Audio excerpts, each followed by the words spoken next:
अस्सलाम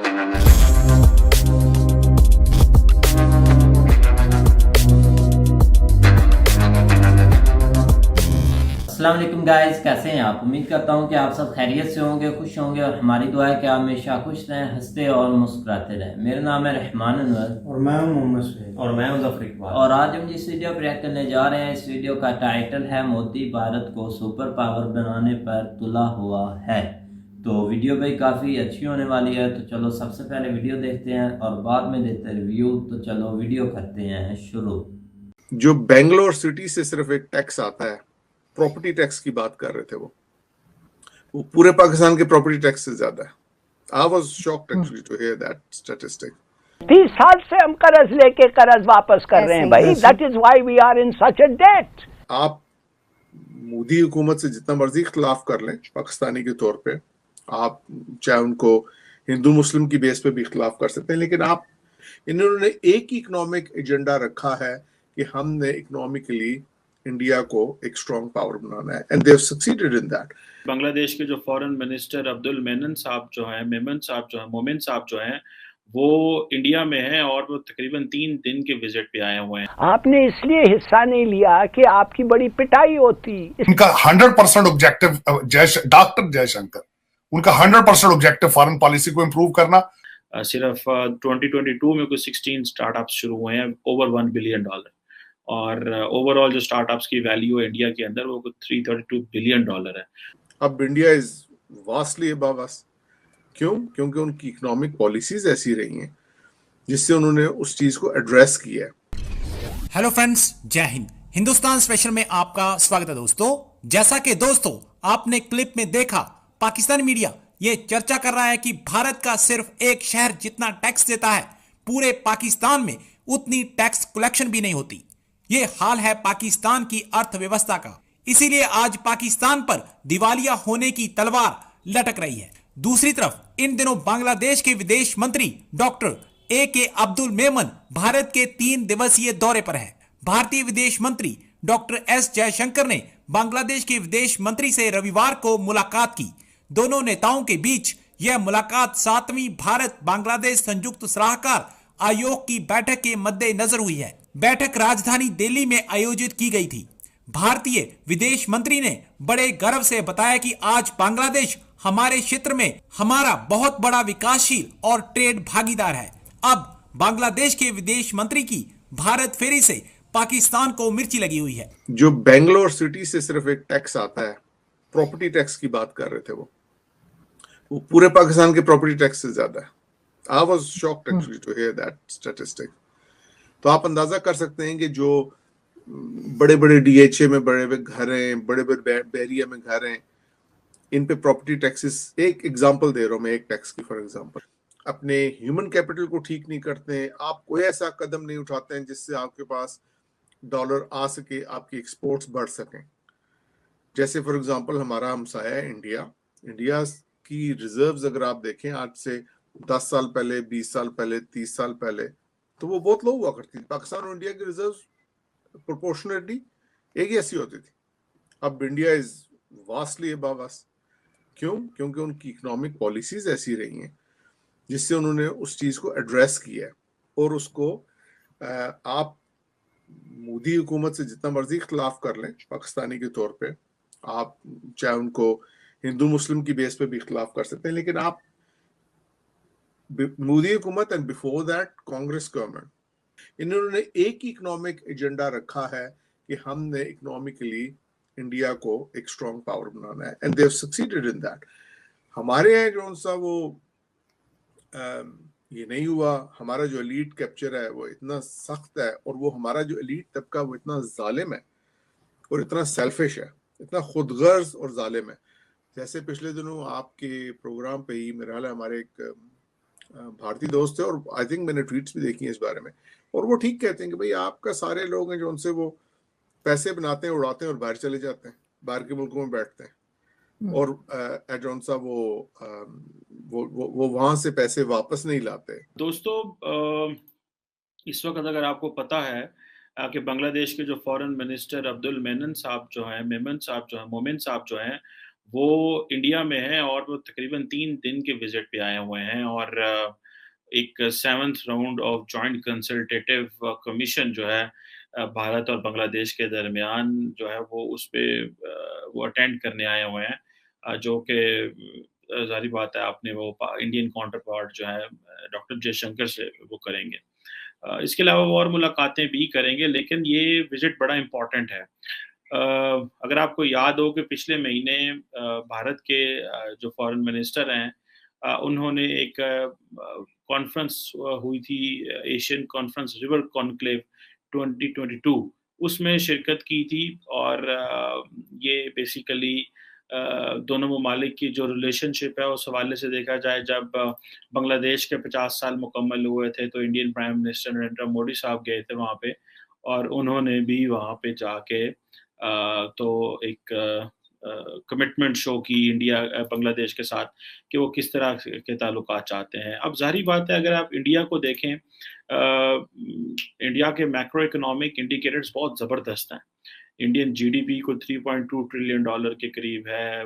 मैं देख रहा था वर्ल्ड बैंक ने जो फोरकास्ट किया हुआ है इंडिया को, वो कोई 2022-2023 के लिए वो 7.5% उनका ग्रोथ रेट है। फॉरेन एक्सचेंज रिजर्व जो RBI reserve bank of India के मुताबिक तकरीबन 597 बिलियन डॉलर पे खड़े हुए हैं और इस तरह एक्सपोर्ट्स भी काफ़ी ज़्यादा हैं, कोई 600 साढ़े 600 700 बिलियन डॉलर के करीब हुई हैं। तो बड़ा, बल्कि मैं देख रहा था कि अभी रिसेंटली जो है वो ग्लोबल कॉम्पिटिटिव इंडेक्स में India has come at 37th number in the world और इंडिया के अंदर जो यूनिकॉर्न जो है वो उसको वन ऑफ दी जिसे आप कह रहे हैं कि इम्पोर्टेंट यूनिकॉर्न बेस और दुनिया की थर्ड लार्जेस्ट यूनिकॉर्न जो बेस है दैट इज़ इंडिया विद सिर्फ 2022 में कुछ 16 स्टार्टअप्स शुरू हुए हैं ओवर $1 बिलियन और ओवरऑल जो स्टार्टअप्स की वैल्यू है इंडिया के अंदर वो कुछ $332 बिलियन है। सो ज़ाहिर बात है बांग्लादेश के लिए भी एक बहुत बड़ी अपॉर्चुनिटी है that they want to work with India. उनको पता है कि इसके अलावा उनके पास और कोई चॉइस नहीं है। एक तो उनका नेबर है, हिस्ट्री भी पाकिस्तान के रेफरेंस से जो उन्होंने इकट्ठे शेयर की हुई है। ये ज़ाहिर बात है ये चीज़ें जो हैं वो एक दूसरे को याद तो रखती हैं और इन चीज़ों का बांग्लादेश के ऊपर भी बड़ा असर है। बांग्लादेश और इंडिया जो है वो, अगर मैं कहूँ कि जो मल्टी फेसेटेड बायलैटरल कोऑपरेशन है जिसमें कनेक्टिविटी की बात है, एनर्जी, पावर सेक्टर, पानी के रिसोर्सेज के मसले हैं, बॉर्डर मैनेजमेंट है, डिफेंस सिक्योरिटी, तो इनमें काफ़ी ज़्यादा जो है वो दोनों ममालिक में हम-आहंगी पाई जाती है, जो कि ज़ाहिर बात है। ऑन दी अदर हैंड अगर आप पाकिस्तान बांग्लादेश के ताल्लुकात को देखें तो यू विल सी कि हमारे इनके साथ मसले जो हैं वो ख़त्म नहीं हुए, ना हुए हैं, ना ही शायद होंगे। तो भारत इसमें स्मार्ट खेला उन्होंने। वो ना सिर्फ वहां से तेल ले रहे हैं, उसको रिफाइन करके आगे दूसरे ममालिक को बेच रहे हैं। एक तो मैं ये बताना चाहूंगा, लेकिन ऐसा होता है जो इंडिपेंडेंट कंट्रीज होते हैं, जिनकी इकोनॉमीज होती हैं, जिनकी फॉरेन पॉलिसीज होती हैं, जिनके अंदर नेशनलिज्म होता है। देखिए ना, मैं हमेशा, लोग मुझे कहते हैं शायद मैं पाकिस्तान बैशिंग करता हूं, जरा कंपेयर करके आप देख लें अपने फॉरेन मिनिस्टर्स को, पिछले को और जयशंकर को, तो आपको ये खुला सामने नजर आ जाएगा, खुली किताब की तरह, कि उनका 100% ऑब्जेक्टिव डॉक्टर जयशंकर, उनका 100% ऑब्जेक्टिव फॉरेन पॉलिसी को इंप्रूव करना और भारत की फॉरेन, हमारे देख लें, मैं समझता हूं बिलावल साहब पे मुझे कुछ कॉन्फिडेंस है, लेकिन अल्टीमेटली उनके पास मैंडेट मौजूद नहीं है। हाँ जी गाइस, तो जैसा कि आप वीडियो देख रहे थे तो वीडियो भी काफ़ी अच्छी है, क्योंकि जैसा कि आप पता है कि अब इसमें तो 3 टॉपिक उन्होंने कवर किए हुए हैं, बांग्लादेश वाला, फॉरेन पॉलिसी और सबसे पहले मोदी जी के उन्होंने भाई कैसे अपना इतने ऐसे हालात में भी अपना भाई इंडिया के नए से नए भाई डेवलपमेंट प्रोजेक्ट जो है वो स्टार्ट कर रहे हैं, क्योंकि आपको पता ही है कि इस वक्त वहाँ पर कैसे भाई हालात चल रहे हैं, लड़ाइयाँ भिड़ाइयाँ जो शुरू हुई हैं। लेकिन यह है कि वो एक चीज़ साइड पे होती है और दूसरी चीज़ जो उन्होंने काम स्टार्ट किए होते हैं ना भाई, वो एक साइड पे होते हैं। यही उनको चीज़ है कि वो अपना भाई तरक्की कर रहे हैं, क्योंकि अगर यहाँ पर एक इशू पाकिस्तान में कोई खड़ा हो जाता ना, पूरा पाकिस्तान उसमें उलझ जाता है। जैसा कि अब पॉलिटिकल जो इशू है वो अब हुआ आया हुआ है, तो पूरा पाकिस्तान जो हमारा मीडिया, जो लोग, सब के सब भाई उधर बिजी हैं। तो बाकी आप देख लें कि वहाँ पर इंडिया में ऐसा नहीं होता।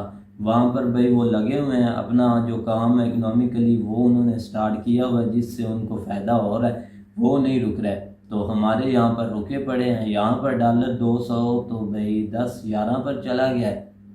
पेट्रोल 200 और 34-35 पे, ये भी आगे और बढ़ना है। अभी डॉलर भी बढ़ रहा है, पेट्रोल भी बढ़ रहा है, मतलब कि हर चीज़ जो है ना भाई ऊपर से ऊपर चली जा रही है काफ़ी। मतलब कि ना भाई जो गरीब आवाम है वो तो भाई बस समझ लें कि भाई तबाह ही हो रही है। यहाँ पर कोई गरीब को नहीं देखा जा रहा। अपने जो भाई उनके मफाद हैं वो सब के सब पाकिस्तान में अपने मफाद को लेकर कर रहे हैं, और मफाद पे भाई चल रहा है पाकिस्तान, ना कि वो गरीब का सोच रहे हैं। लेकिन यहाँ पर बरक्स इंडिया देख लें कि वो भाई अपनी आवाम के लिए, अपनी आवाम के लिए सब कुछ कर रहा है। हमारे लोग आवाम के लिए कुछ नहीं कर रहे हैं, अपने पेट के लिए सब कुछ कर रहे हैं। अगर आवाम का कुछ नहीं करना तो भाई यहाँ पर आपके हुक्मरानों का क्या फ़ायदा। लेकिन इस चीज़ को भाई कोई समझता ही नहीं है, ना कोई इस चीज़ को, सब लाइट लेते हैं।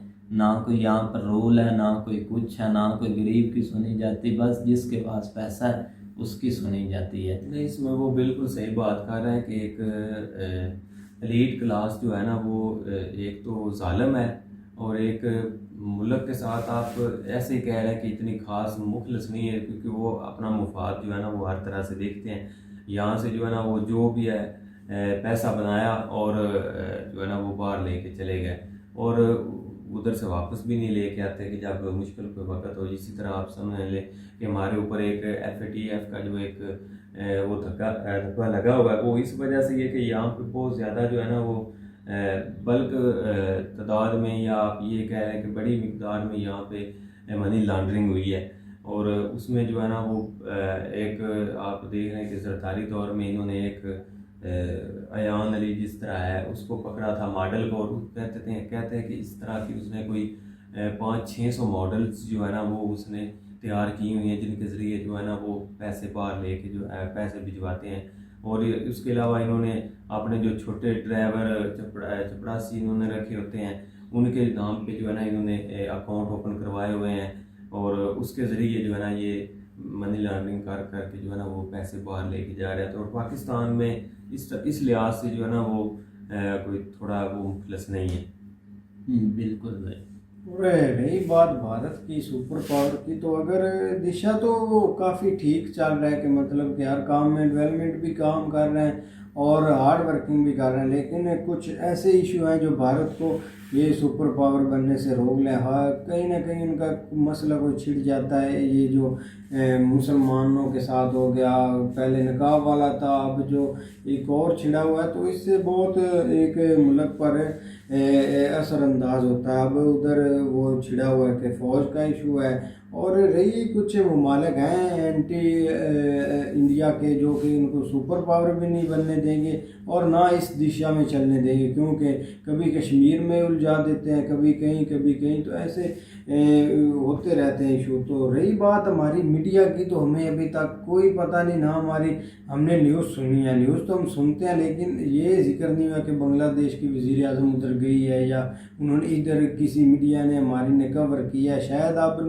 न्यूज़ आ गई हो, लेकिन पीछे रात को भी मैंने देखी थी तो कोई न्यूज़ वगैरह नहीं आ रही, क्योंकि ये अपने मामलों में बहुत उलझे हुए हैं, बहुत एक फंस चुके हैं। इनको कोई दुनियादारी की ऊपर की कोई पता नहीं कि ऊपर लेवल पर क्या हो रहा क्या नहीं हो रहा। तो ये एक मुल्क के लिए अच्छी बात नहीं। और रही बात महंगाई की, तो गरीब भाई क्या करे, और रहनी ऐसी नहीं है चाहे आज वो कम कर दे कल कम कर दे, क्योंकि ऐसे तो मुल्क चलना नहीं।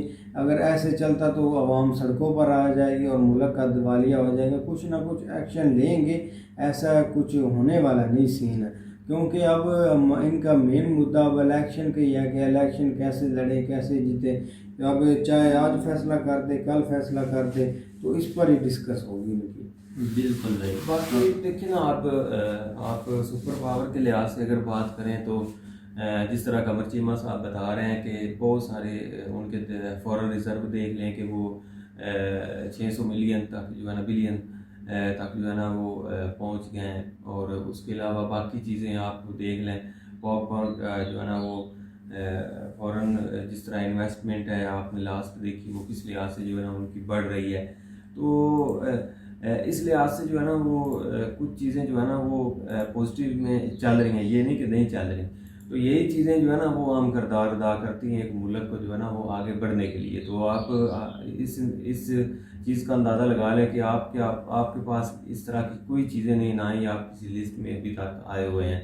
खैर सुपर पावर का तो हमारे यहाँ ये चीज़ें होती नहीं है, ना इस तरफ कोई किसी का ज़हन है, ना ही कोई इस तरह का जो है ना वो कोई जो है ना वो स्टेप की तरफ लेके जाना चाह रहा है पाकिस्तान को।